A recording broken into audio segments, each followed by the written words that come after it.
இப்போ இப்படி பண்ணு. அவ்வளவுதானே? நின்னுட்டேன். நின்னுட்டியா?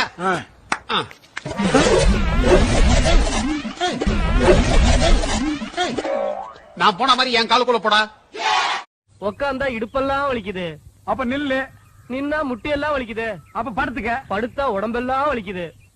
கஷ்டமான வியாதி தான். வீட்டுல மூட்டை பூச்சி மருந்து இருக்கா? வச்சிருக்கேன். அதை எடுத்துக்க. 2 பாட்டில் சாராயத்தை வாங்கிக்க. 2யும் ஒரு கிளாஸ்ல ஊத்தி ஒரு கலக்கி ஏக்தம் அடிச்சிரு, சரியா போயிடும். ஐயோ செத்துருவானே. சாவேண்டா. நீ இருந்த பெத்தவங்களுக்கு நஷ்டம், ஊர்க்காரங்களுக்கு கஷ்டம்.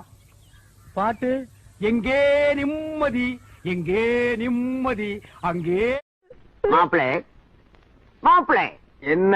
இன்னொரு சந்தோஷமான சமாச்சாரம் சொல்லு. உங்க மாமியா என் பொண்டாட்டி 3 மாசம் முழுகாம இருக்கா. டேய், நீ நல்லா இருக்க மாட்டடா. நல்லாவே இருக்க மாட்டடா.